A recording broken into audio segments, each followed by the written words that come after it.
আজকে বিছানা চাদরটা কাচবো বলে তুলে নিচ্ছিলাম, আর 2-3 দিন পর পর বিছানা চাদর না পাল্টালে যেন আমার হয় না।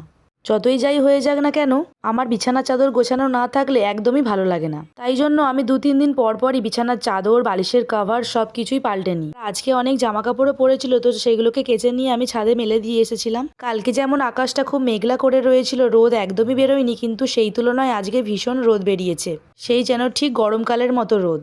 ছাদে একদমই দাঁড়ানো যাচ্ছে না, তাই ভাবলাম চাদরটাকে তুলে দিয়ে কেচে দিলে তাড়াতাড়ি শুকনো হয়ে যাবে।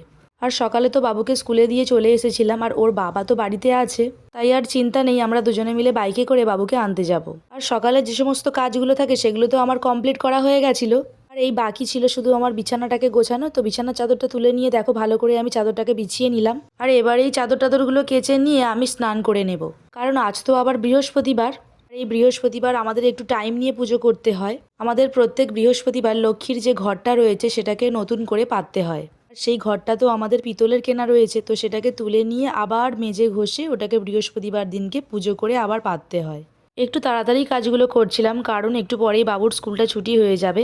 আর রাস্তাঘাটে বেরোলে হাতে সময় না নিয়ে বেরোলেও যেন হয় না। আর বাবুর স্কুলটার ওখানেই এত জ্যাম হয় যে রাস্তাঘাট দিয়ে একদমই যাওয়া যায় না, তাই হাতে একটু সময় না নিয়ে বেরোলেও হয় না। আর ওদিকে ওর বাবা অনেকক্ষণ থেকেই আমাকে তাড়া দিচ্ছিল যে তাড়াতাড়ি চলো, বাবুর স্কুলটা ছুটি হয়ে যাবে। আর আজকে তো দিদি রান্না করছিল, তাই আমার রান্না বান্নার কোনো ঝামেলা নেই। আমি স্নান টান করে পুজো টুজো দিয়ে চলে যাব বাবুকে আনতে।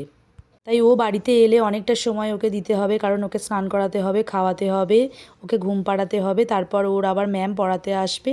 তো তাড়াতাড়ি আমাকে সব কিছু করে নিতে হবে।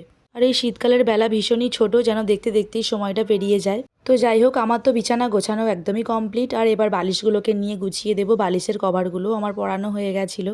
আর আমাকে কমেন্টে অবশ্যই জানিও যে আমার ঘরটা তোমাদের কেমন লাগে।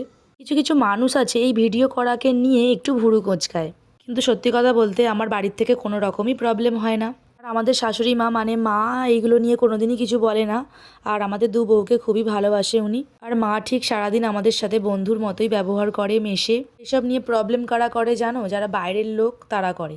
আর কারা প্রবলেম করলো না করলো আমার তাতে কিছু যায় আসে না, কারণ আমার বাড়ির লোক তো ভালো, আমার বাড়ির লোকজন তো কিছু বলে না, আর আমি তো খারাপ কিছুও করি না।